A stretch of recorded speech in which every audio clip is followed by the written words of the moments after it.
I'm Lady Red. This is Lady Red's Tech Reviews. Welcome back. This is night 2 on our countdown to Halloween.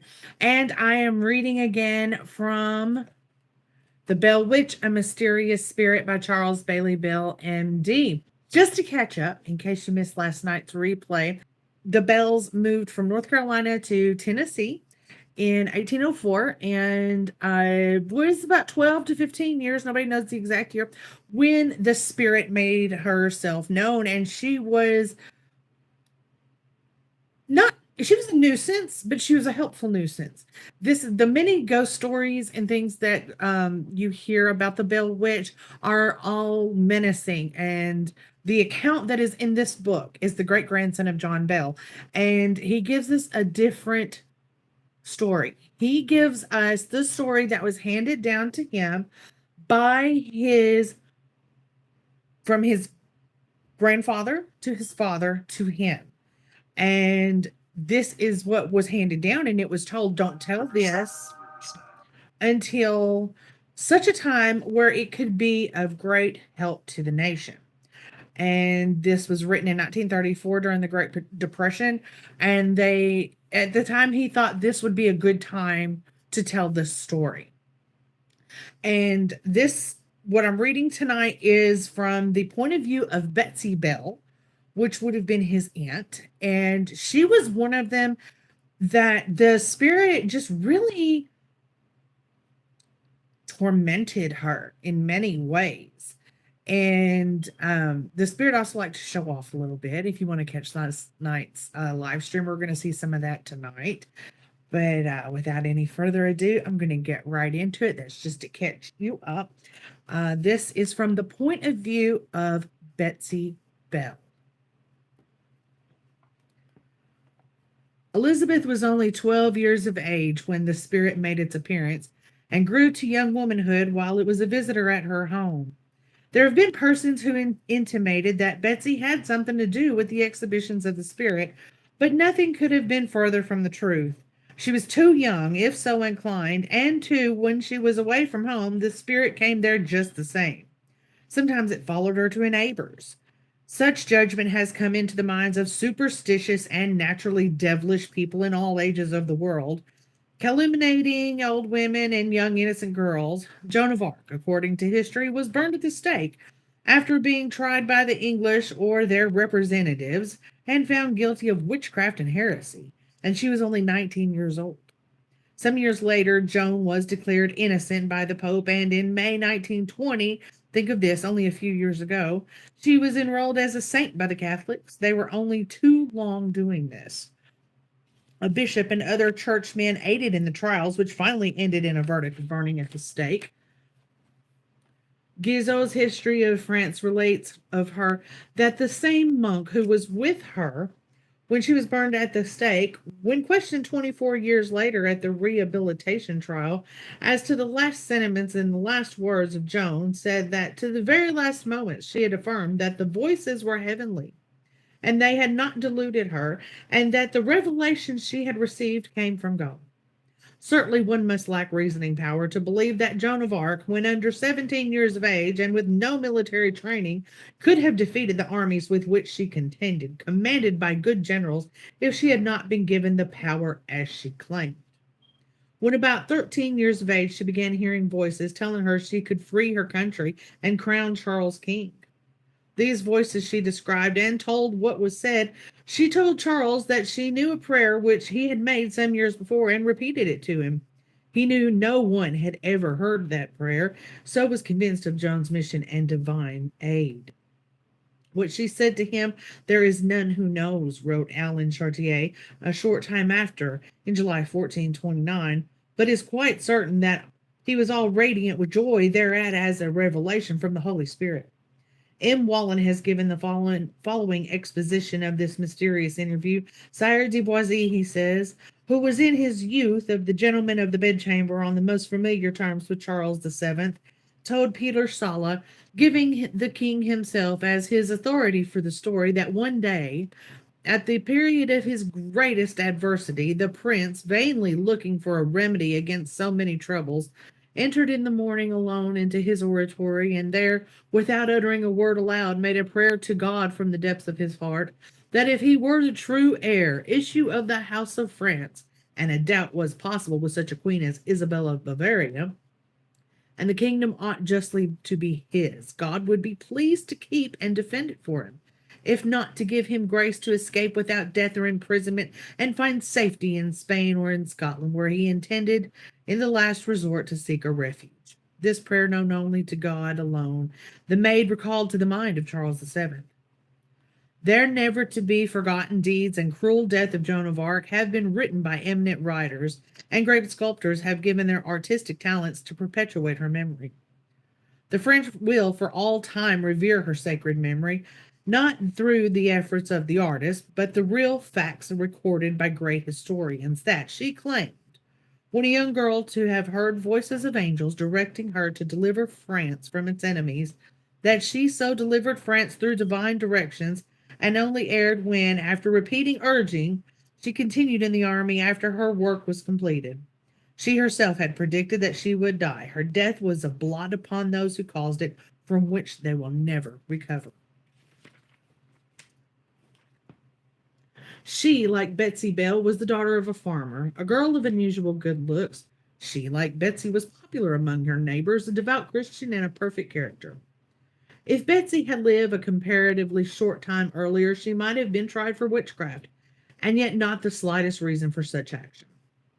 When a child, Betsy went to the forest, the fields, and the river with her brothers.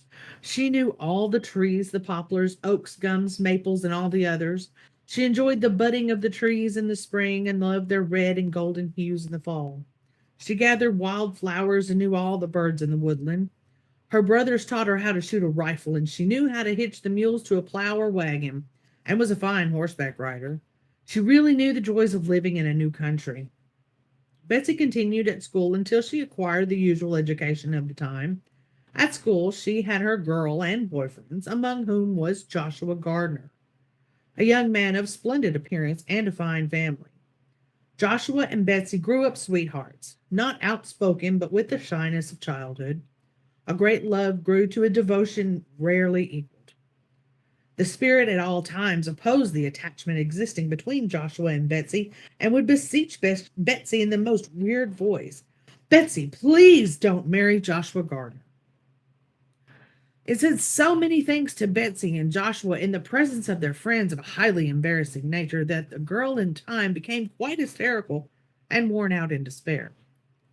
Joshua did not falter. His great love was quite sufficient enough to keep his courage unabated, and he would insist that they should not allow the spirit to govern their actions. Betsy had serious forebodings, believing that the spirit's unseen powers might mean great danger for them. What and how she knew not.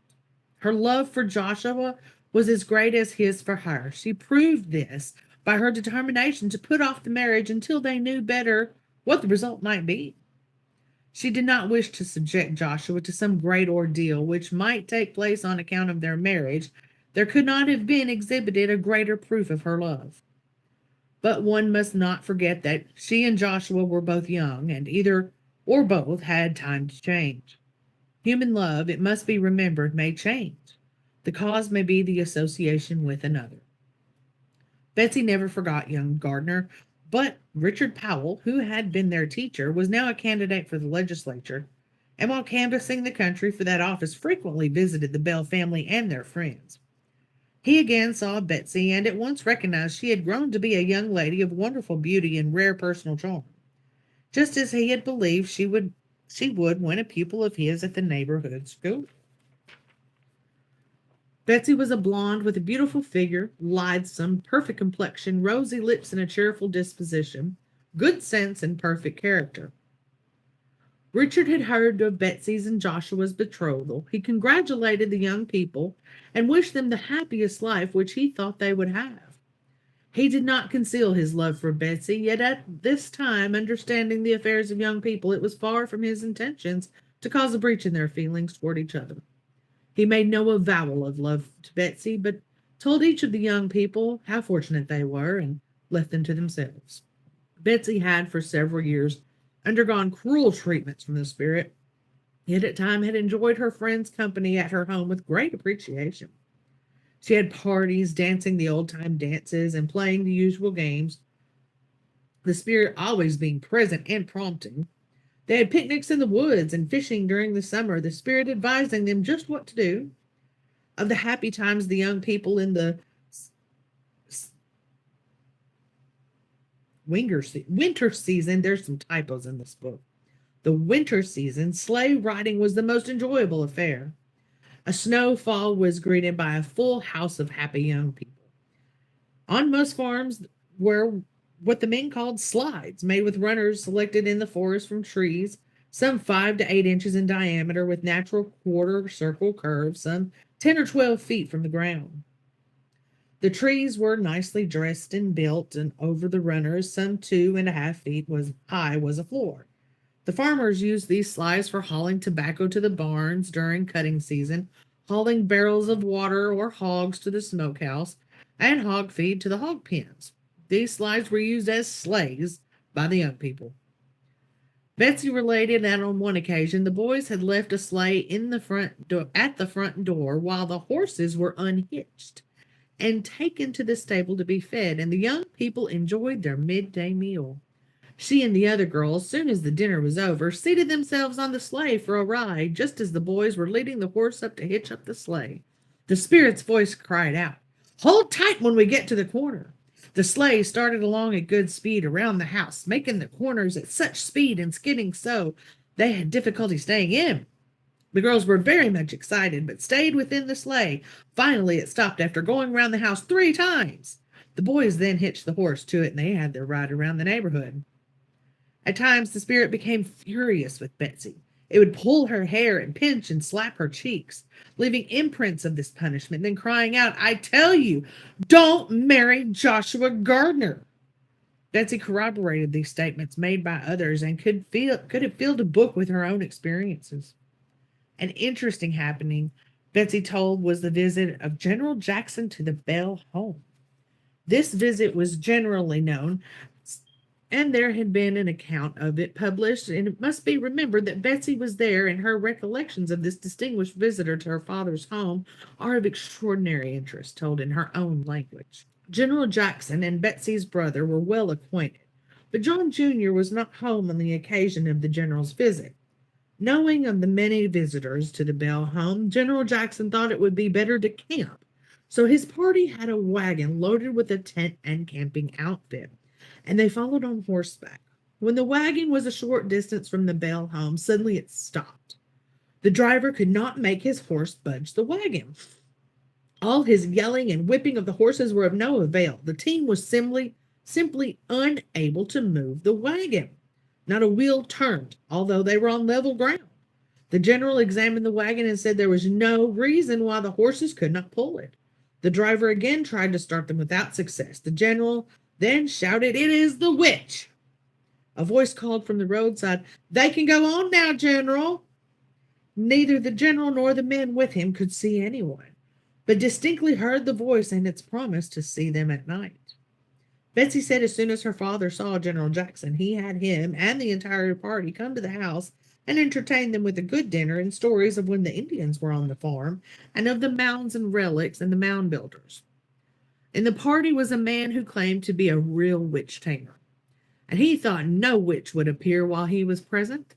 The other members of the party had been bragging on him and on his having the witch bluffed. He said his pistol was loaded with a silver bullet, and he just wanted to try it out on this witch. Finally, he dared the witch out. The general was beginning to be impatient at the delay in the appearance of the witch when suddenly the braggart jumped from his chair, grabbed at the seat of his trousers, and shouted, "Boys, I'm being stuck by 1,000 pins." A voice spoke out, "I am in front of you, shoot!" The man drew his pistol and tried to shoot, but it would not fire. Then the voice cried out, "It's my night for fun." Soon there was heard repeated slapping of the man's jaws, and he yelled, "It is pulling my nose off!"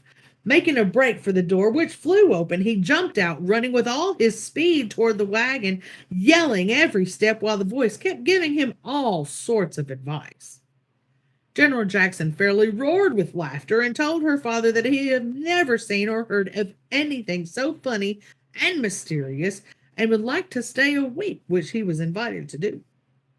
Again, the voice saying, "There is another fraud in your party, General. I'll get him tomorrow night. It is getting late. Go to bed."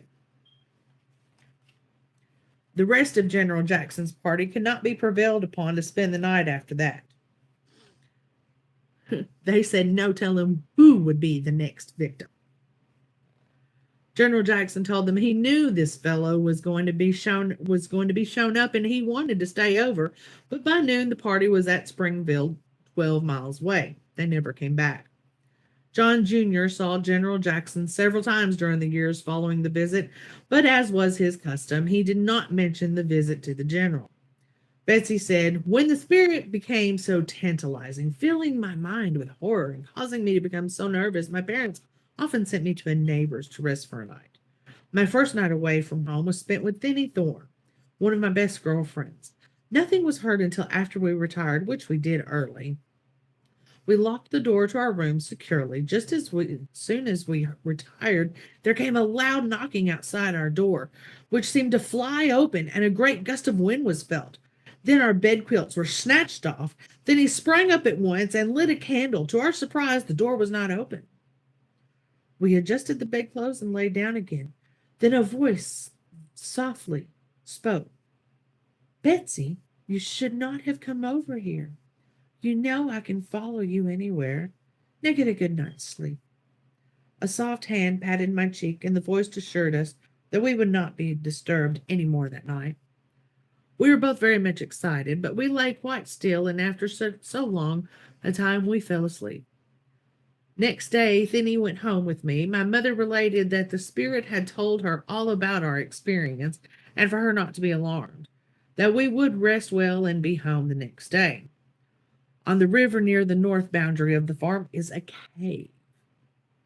In the bluff, which is about 300 feet high and almost perpendicular, there is sufficient room at the front of the cave for parties to have lunches. Below the cave, the river makes a good fishing place, and we often fish there.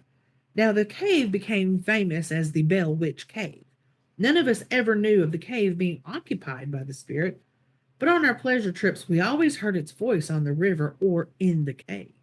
There were beautiful stalactites in the cave. We often took candles and went back quite a ways to the big room some 30 feet high, with the kind of upstairs to it. After passing through this, the passage became small. One time we were exploring the cave. One of the boys in the crowd came to a place where he had to get down on his knees and crawl. Suddenly, he went into a kind of quicksand deposit and soon became so jammed in he could not get out. His candle was out and no one could get to him. Suddenly, the big room and all parts of the cave were lit up as if from a big lamp. A voice called out, "I'll get you out." The boy's legs were seized as if by big strong hands, and he was drawn out with a face full of mud and nearly suffocated.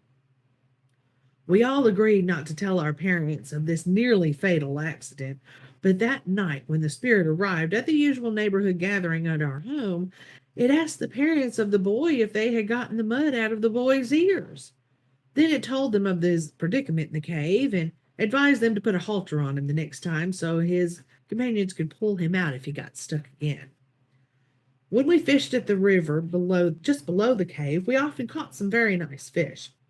Other times the spirit would not allow us any success at all, but kept the corks bobbing and had us constantly jerking up the lines when we did not have a bite, laughing in great glee at the fun it was having. On one of our fishing trips, it told us that fishing was not a love-making affair, and not to get the notion that all you had to do was a hook and a line to catch him. Just the right bait is all that is needed. One Thanksgiving Day, Richard Williams, Joshua Gardner, Thinny Thorne, Alex Gooch, and I took the dogs out for a rabbit chase, which we often enjoyed. Often at night, we went fox hunting. We were down in the flat-bottom field east of the house when the dogs jumped a rabbit. The boys whooped at the dogs, and the girls clapped their hands, and the rabbit took a circular route, going to the top of a nearby hill, then to the bottom. It had repeated this 4 or 5 times, all of us cutting across, attempting to head it off, before we began to think it queer the rabbit did not take to the bushes or some hole. This continued until the dogs' tongues lolled out, and we became very tired of the chase. Then the rabbit scampered off out of sight, soon outdistancing the dogs, and was gone. That night, the spirit, as usual, joked with us, telling us, among other things, "Josh sure can run like a dog. I almost had to dodge between his legs. That rabbit you were chasing was me. Ha ha ha." Betsey told of a birthday party that she gave. She had a number of young people, and all came. Of course, the spirit was there, and it was great interest in all their games and their refreshments. When the dinner was placed on the table, the spirit called out, "I have a surprise for you. Come and see it." Suddenly there was placed on the table by unseen hands a large basket of fruits, oranges, bananas, and grapes, and nuts, and the spirit called out, "Those came from the West Indies. I brought them myself." We were all breathless with some astonishment. It bade us to eat and be merry, and said that it would have brought a few bottles of rare wine, but it did not think the preachers would like for us to drink it. It said that it had acted as though it was drunk a few times and blown whiskey about just to see what folks would say when they smelled it. It also said that those who had the most to say against whiskey liked best to drink it. We all ate the fruit and nuts, though at first some of the young people hesitated, thinking perhaps was a trick to some kind to it. I shall never forget a horseback ride which Richard Williams, Rebecca Porter, and I took early one summer day. We were all riding beautiful, spirited young horses. We rode to the bend of the Red River on the north side of the farm, where the magnificent poplar trees of great height, some 6 or 8 feet in diameter. In the river bend were the Indian mounds, where we were often dug up relics such as arrowheads, tomahawks. We were caught by a terrible storm after we arrived among these numerous trees. The wind bent the trees and carried away the leaves now, and the limbs were blown off, some falling around us. Before we left the house, Spirit told us not to go, that a storm was coming. However, it had a way of saying that whenever we were going off, just as our father did when he wanted us to stay home, and told us many things to scare us that were not true.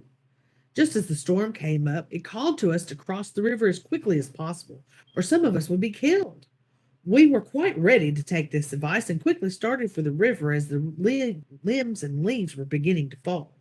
The horses decided they would go home and not cross the river. We could do nothing with them. They reared and snorted and ran sideways, threw up their heads and plunged, and they were entirely unmanageable. We were badly frightened. A voice called out, "You little fools! Hold tight now and say nothing to the horses." Suddenly the horses quit rearing and went straight across the river, getting us completely away from the storm, no doubt saving our lives, as afterwards we saw numbers of these amidst trees had been blown up and fallen in every direction along the path we were trying to follow. Betsey had heard a conversation between the spirit and John Johnston, and was Mr. Johnston tried in every way to get the spirit to tell him what it was and where it came from. It answered, "I am a spirit from everywhere, heaven, hell, the earth. I am in the air, the houses, in any place at any time. I have been created millions of years. That is all I will tell you, Mr. Johnston." Mr. Johnston was at our home almost daily, and tried in vain to get the spirit to shake hands with him. It told him many things of a neighborhood character. It also told him of his thoughts, and what his neighbors were thinking. It is well remembered how highly the spirit regarded John's brother Calvin. It went so far as to allow Calvin to hold its hand. Calvin said the hand felt soft and velvety like a woman's hand. Betsey was present at this handshaking.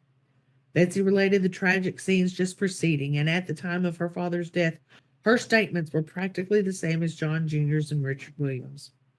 She did not know anything about its return visit after an absence of 7 years, and she was not told of it until several years later.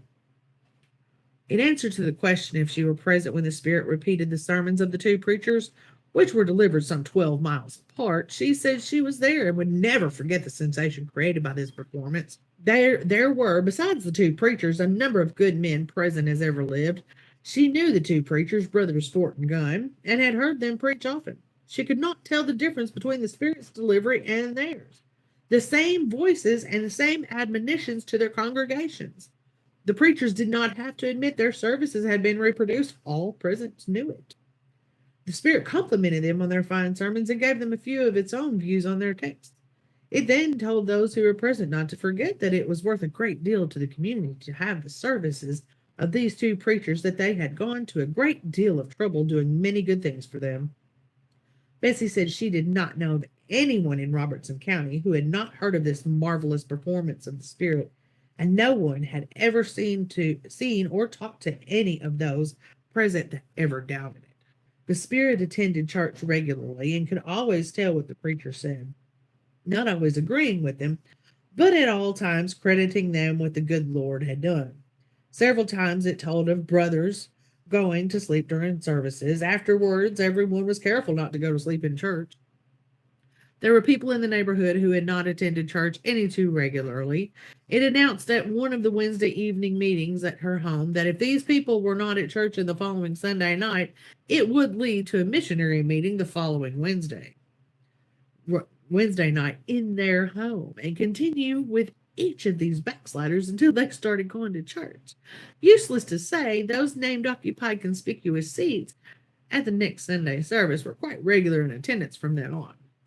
It was quite true that it kept all actions of the neighborhood well known, whether good or bad. If a man came home drunk, all the neighbors knew it. If he scolded his wife or whipped his children, it was told. Soon such things became unknown in the neighborhood. Of all your friends, none were thought of more highly than Frank Miles. Brother John and he would have died for each other without hesitation. The treatment of the spirit gave me was resented much by Frank as by my brother John. As well known, Frank was the most powerful man any of us had ever saw, just as fearless as any living man. He was very tender-hearted, and one time said to me, "Come sit by me, little sister. I have come to give you a good rest. Nothing will bother you while I'm here." This seemed to exasperate the spirit. It screamed, "You go home. You can do no good here." It then gave my hair such a jerk that my combs fell on the floor and pinched my cheeks until they were red and ached. Frank fairly shook the house, stamping on the floor, and dared it to assume any shape that he could get a hold of it. He went into such rage, first time I had ever heard him curse. He swore terribly. The scene was terrifying in the extreme, and the spirit kept screaming at him to mind his own affairs, that it slapped him over and to be careful or it would knock his block off. Frank apologized to me, patted my cheek, and baby talk to me, telling the spirit it was the biggest coward ever to visit this earth to torture a child, little more than a baby, and said, "Why not work on me, you fiend of hell?" Frank soon learned it was no avail to offer to champion me in a fight. It only made matters worse. So he no longer offered to fight, but would look at me in the most sympathetic glances and say the nicest things to me, always telling me how much he thought I was bearing with the greatest courage any child in the world could. Frank was always tender and good to me and to all the family. He was never forgotten by any of us, and as long as there are bells in this world, I hope they will never forget the man who I know meant what he said when he offered to fight off a fiend of hell for the Bell family, even though he died on the spot. Betsey said she had always thought her mother was the best woman she ever knew, and always believed that her father to be as good a man as ever lived. Never at any time had she seen for any reason for the spirit treating her father so cruelly.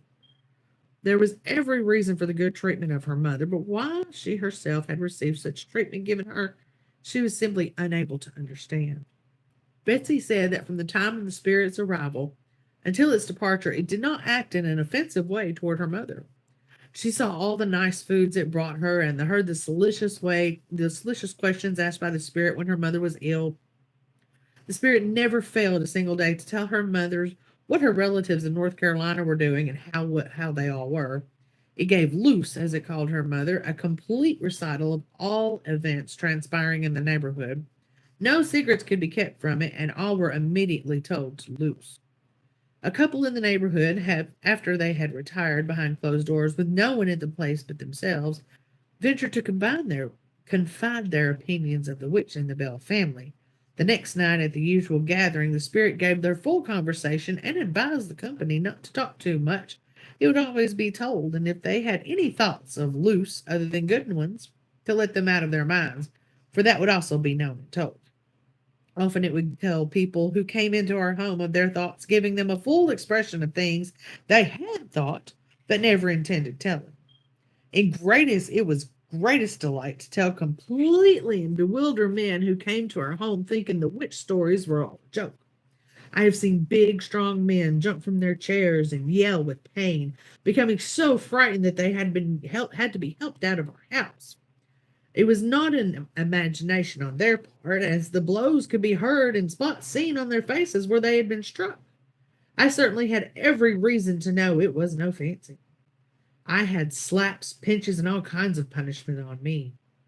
Every time one of our visitors asked me to tell which of these tales, implying that what he had heard was a witch tale, he would receive this terrible punishment and was told that was the best way to tell it, so he would remember and not continue to think it was just a witch tale. Betsey said no one who ever visited at her home had any doubts that the spirit's manifestations were beyond the power of any human to perform. She had seen many persons who came in with an opinion already formed that it was all superstition and not much to it, but the more intelligent visitors quickly changed their opinions. She said she remembered especially two gentlemen coming from Philadelphia who, upon their arrival, acted as though they expected to enter through a door into a show and see the witch. After spending a tiresome afternoon and evening, one of the men said to his companion, "We are a pair of fools to make the trip like this on what some other sucker has told us." Without further introduction, the spirit appeared in a very businesslike way, began, "What do you gentlemen wish to see or hear? It would be of no value for me to tell you what is going on in your homes at this instant. You would not believe that. Suppose I tell you, as I have told some other suckers, about your past.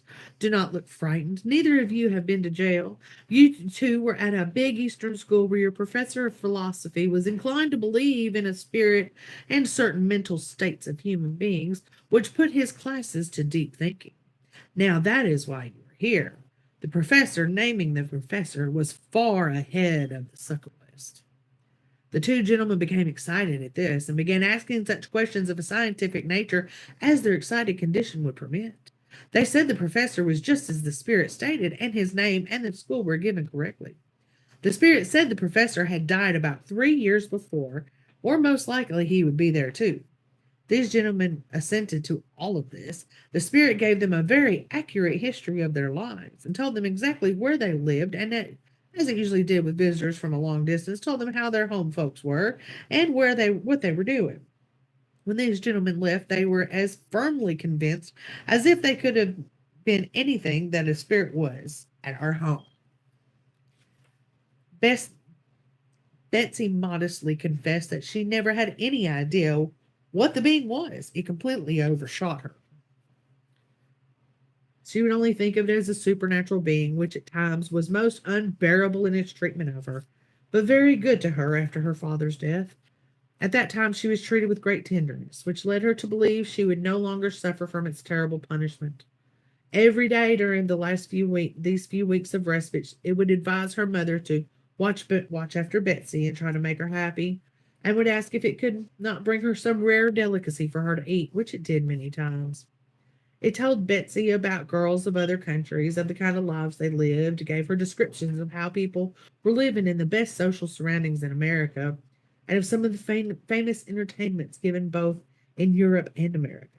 It told of parades, of their bands, and described their caparisoned horses. Afterwards, she saw the papers and given the descriptions and knew the spirit was correct. The only difference was it went further into such descriptions, giving a personal history of some of the participants not given in the newspapers. These persons' descriptions were not always as complimentary as one would like. Betsey had undergone such treatment that after her father's death, she became more apprehensive than ever, fearing that the spirit would make her destruction of the object of its action. The spirit was very considerate for some time after her father's death, even seeming to sympathize with the family, especially with Betsey. This changed attitude was so encouraging that Betsey became her natural cheerful self. All her friends and the family were thankful for her return to that joyous manner that gave everyone a cheerful feeling with whom she came in contact. She and Joshua Gardner had become even more devoted to one another, and they were almost at the point of supreme happiness, yet Betsey had remembrances which did not make her feel perfectly safe. Joshua was the same devoted lover, and importuning Betsey to marry him now. One day, while he and Betsey were discussing their marriage, the spirit, in that same unearthly voice, pleaded, "Betsey, Do not marry Joshua Gardner. Thus began the same torment as before. The effect, after the respite and hope of never seeing or hearing the spirit again, was most appalling and heartrending. One can think of the feelings of this young couple who deserved the best things in life, and whose romance was blighted by a fiend unknown, only as tormented by the visitations of some demon spirit wandering on the earth to try and torment the souls of God's own people.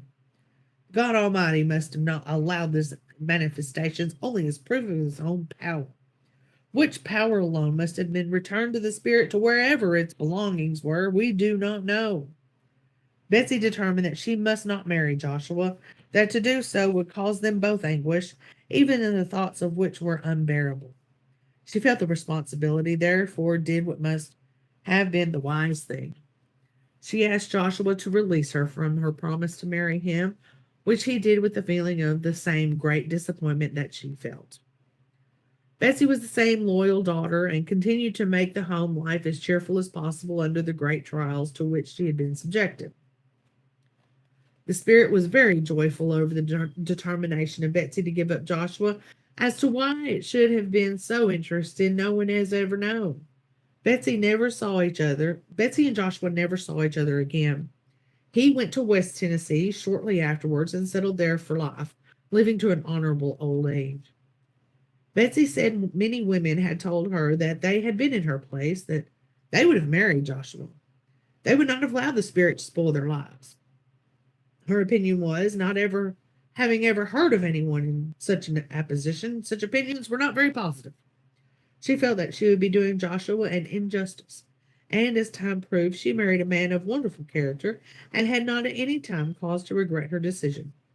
She knew, had she married Joshua, they would have lived in dread, even if the spirit had not actually punished them, which she and Joshua both believed it would have done.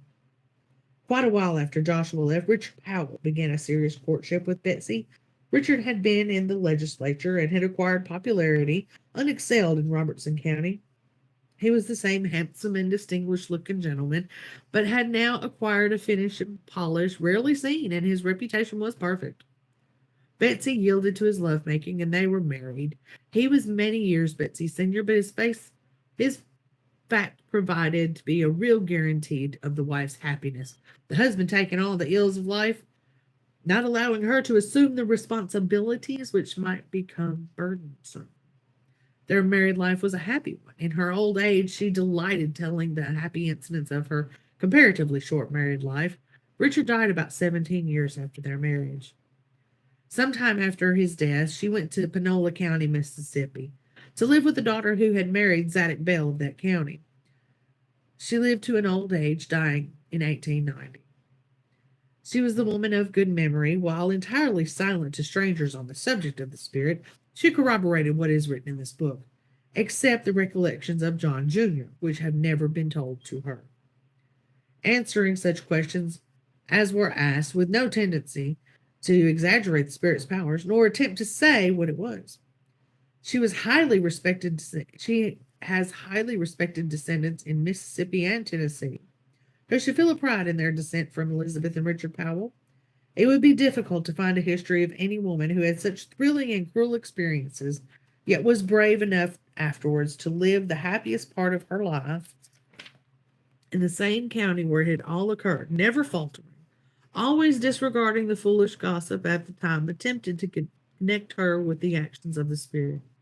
She was always ready to render any assistance to those attempting to solve the mystery.